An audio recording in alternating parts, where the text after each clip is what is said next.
Hi Water Signs, Cancer, Pisces, and Scorpio. Welcome po sa ating channel. At ito yung Daily Gabay Tarot Reading for May 29, 2024.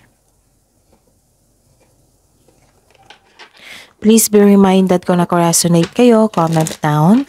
Kung hindi kayo nakaresonate, ibigay nyo po sa iba kasi channel reading po ito.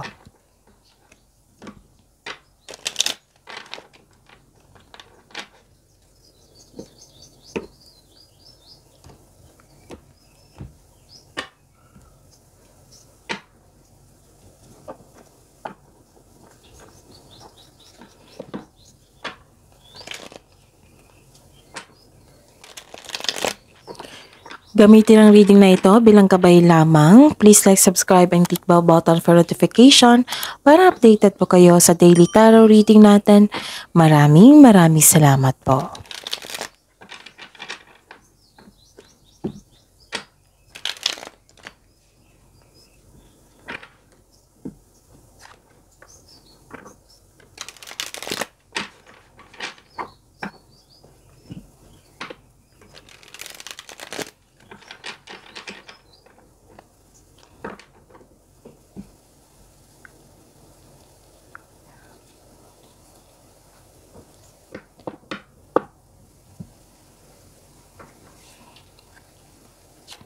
Spirits Guide, I need 3 cards po. Mga ganap po ngayong May 29, 2024 para po kay Cancer, Pisces, and Scorpio.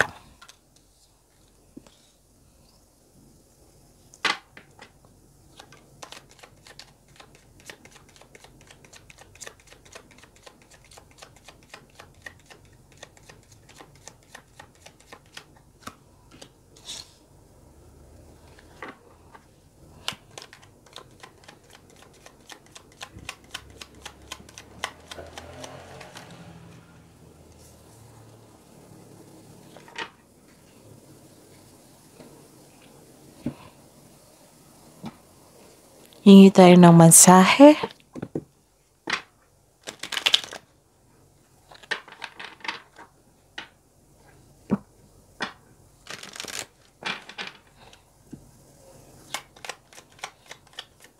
Spirits Guide, mga mensahe po para kay Cancer, Pisces, and Scorpio ngayong May 29, 2024.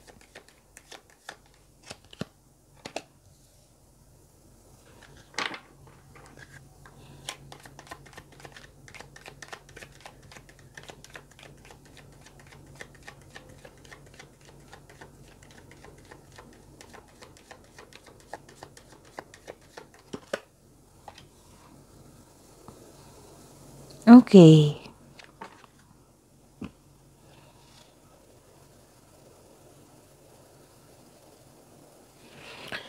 Cancer, Pisces, and Scorpio ngayong May 29, 2024.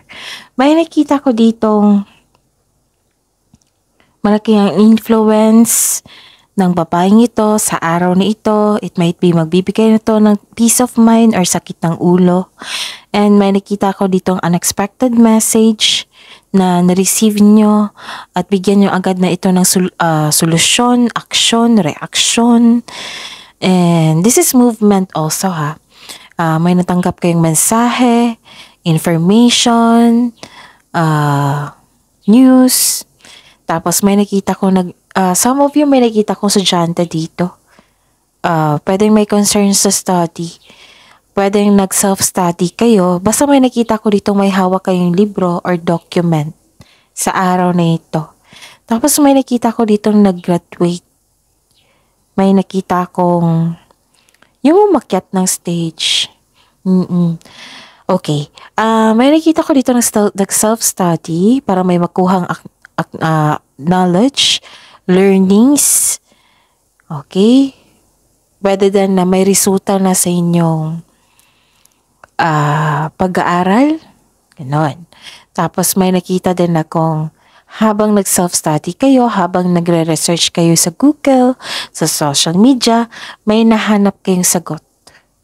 May clarity, may sekreto kayong nalaman. And ang mensahe po para sa inyo is transformation. May transformation po. A fresh new way of living emerge. Again, a fresh new way of living emerge. May transformation po. Tapos maniwala sa milagro. Expect the wonders to emerge.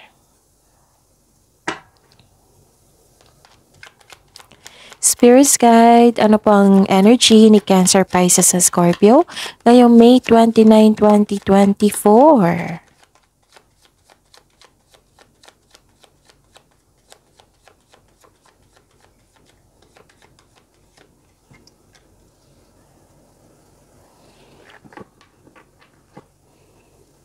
And the clarification.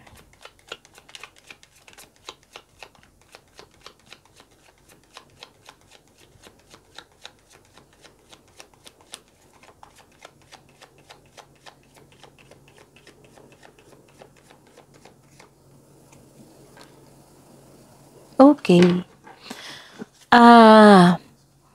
Cancer, Pisces sa Scorpio. Okay. Okay. Panoorin niyo po yung weekly Gabay Tarot reading niyo po. Tatlong card eh. Tatlong video. Weekly Gabay Tarot reading, yung anong tawag rito? Yung monthly Gabay Tarot reading niyo po for June 2024 at yung coming, it might be ngayong araw na ito or pagkabukas. Meron pong career and money June 2024 monthly Gabay Tarot reading. So check nyo po kasunod ng video na ito. Baka magkasabay lang sila ng upload. Okay? Maybe today or pagka next day. So panoorin nyo po ha. Career and money po for June 2024. So tatlong video weekly. Yung general na may love reading na June 2024 monthly Gabay at saka yung monthly Gabay Tarot reading na nakafocus sa career and money. And nice kong ipaalam sa inyo sa mga suki ko dito, Cancer, Pisces sa Scorpio, na open pa po yung June 2024 monthly Gabay Tarot reading niyo po. So PM niyo po ako for schedule at sa mga gusto magpa-reading dito. At sa mga bago dito na gusto magpa-reading, ito po yung video nyo. Sa baba niyan may nakapost na May 29 para kay Cancer, Pisces sa Scorpio. Sa baba pa niyan may nakapost na link. I-click nyo po yung link na yan para ma-message nyo po ako for inquiry and for booking. Okay, ngayong May 29, 2024 Cancer, Pisces sa Scorpio, may nakita ko ditong disabalanse. May nakita akong concern sa unfair treatment. May bias, may false accusation, injustice. May concern sa irresponsible na tao at hindi totoo sa inyo. Hindi naging honest. Mag-ingat po kayo sa taong may mali at masamang paratang sa inyo. Nagkaroon ng disbalanse pwedeng sa pera ito, pwedeng sa emotions, pwedeng sa treatment ng isang tao kasi may nakita kong unfair treatment. And ang sabi po ng card dito, find your voice and stay strong to your values. Basta panatilihin mo maging totoo. Sa kasabihan pa, with the right values, rewards come. Okay? Panatilihin po na maging totoo. At may nakita ko ditong disconnection sa intuition. Kung nais nyo mag-connect kayo sa inyong intuition, panoorin nyo po yung May 18 to 19. Kasi diniscuss ko doon yung kung paano mag-connect sa intuition.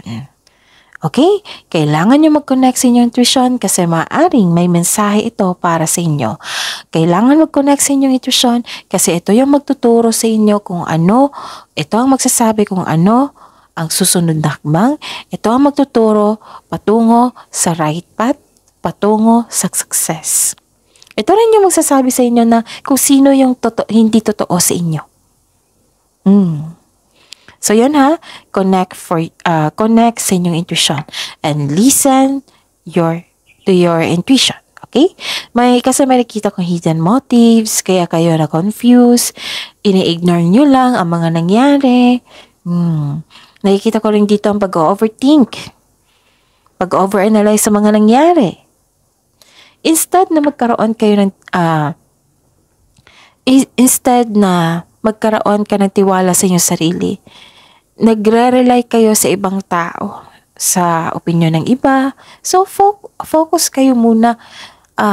Trust yourself. Okay? Maniwala kayo sa inyong sarili. And get out of your head po.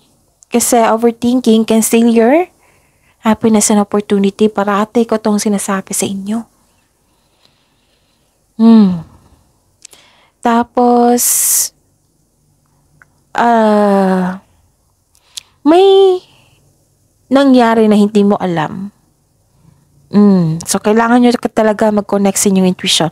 Pwede din alam nyo na, pero ini-ignore nyo.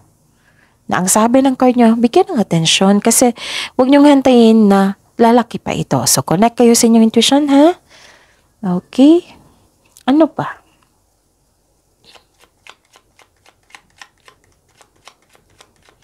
Spirits Guide.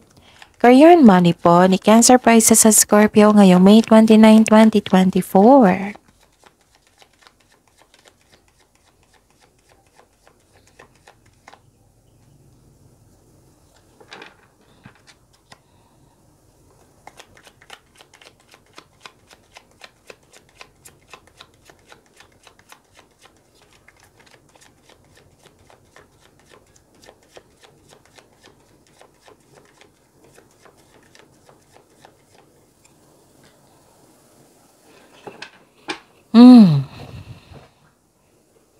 May nakita ko ditong magandang pagbubunga, abundance and success. Yes. You're receiving support, love. Busy kayo ngayon kasi may nakita kong creativity. Ginawan mo ng action yung mga ideas nyo. This is a time na nagkaroon ng pagbubunga, growth, expansion. May nakita kong mother figure dito.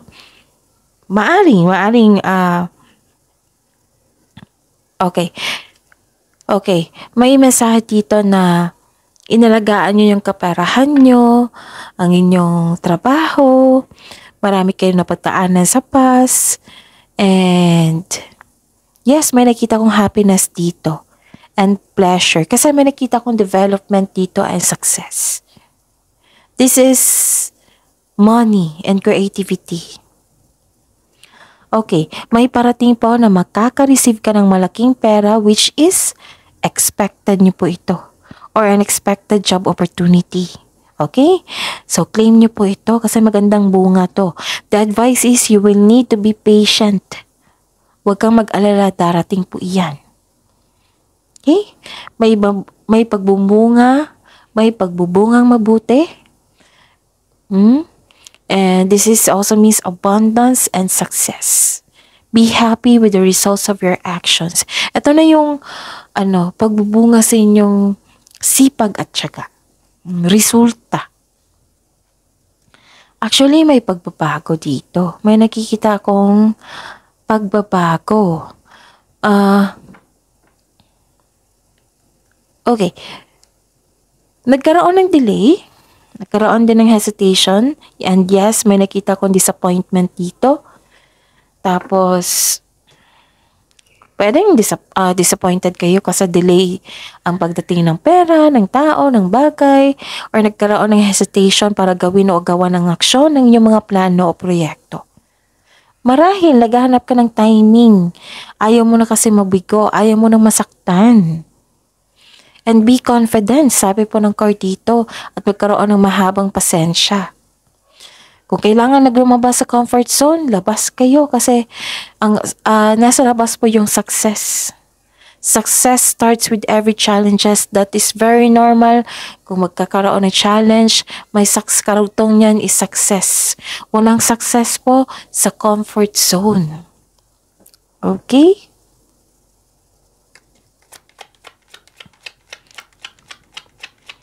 Spirits Guide, Love Life, Self-Love, Partnership, and Romance ni Cancer Pisces sa Scorpio ngayong May 29, 2024.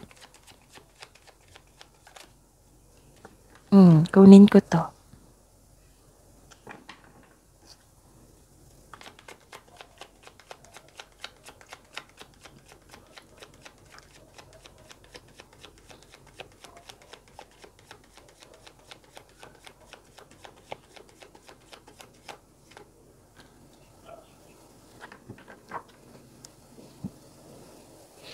Okay.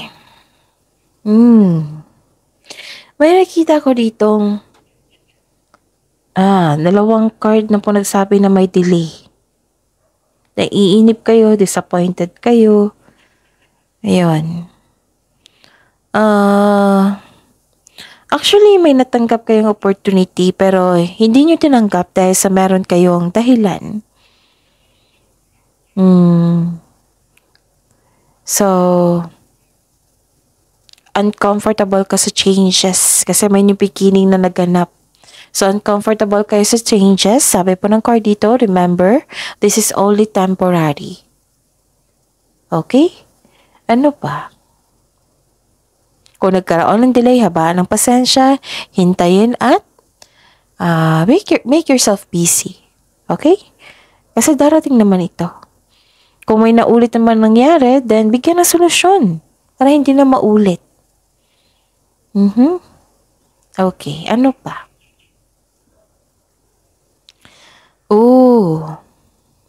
May nakita ko ditong concern sa matigas ang ulo. Nako. May concern kayo sa taong immature or nagkaroon ng oversensitive. Pwedeng selfish po siya.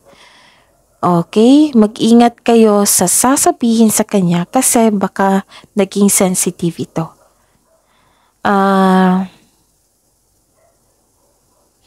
May immature dito na tao na concern nyo, tapos may mangyayaring confrontation or honest conversation para mag-ingat kayo sa inyo sasabihin ha. Kasi magiging oversensitive talaga tong taong ito.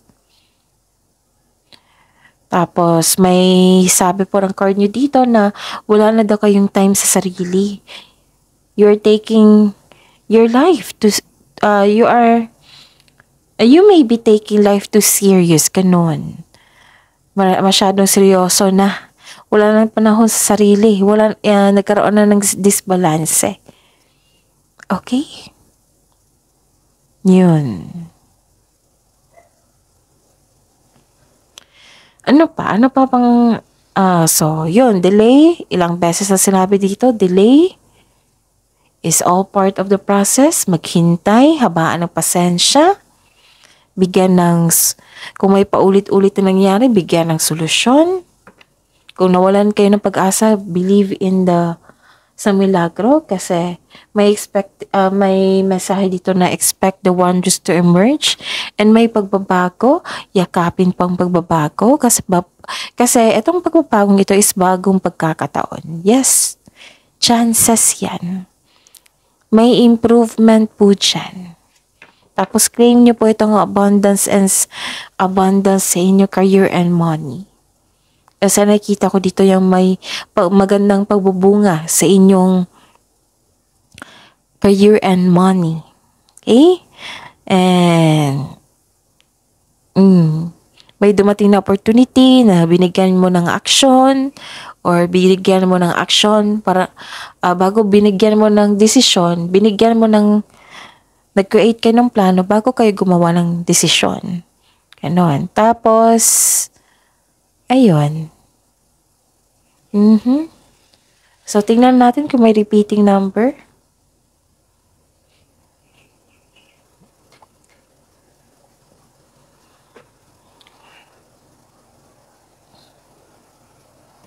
Okay. May 10, 10. May 9 ba?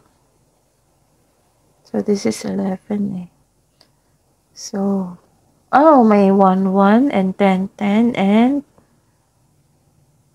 okay, 1, 1 and 10, 10. Okay. Okay. So, the spiritual meaning of 10, 10 is awakening enlightenment. It means that your prayers are being answered. And nagsabi dito, you are on the right path in your spiritual journey. So this is the clarification of your cards here. And it is a message from your angels and the divine to stay positive. Trust your intuition and seek the truth. This is transformation, ha? So this is a clarification of your cards here and here. Transformation and nagkaroon ng personal growth. At yung spiritual meaning of 11 is a sign of intuition, insight, enlightenment, and connection to the higher self or divine forces. Nagkakaroon ng truth dito. So this is a clarification of your cards here, truth and clarity. And new opportunities, second chances. So meron din dito. And love. Okay, so that is your reading po, Cancer, Pisces, and Scorpio. Please like, subscribe, and click the bell button for notification para updated po kayo sa daily tarot reading natin. Maraming salamat po.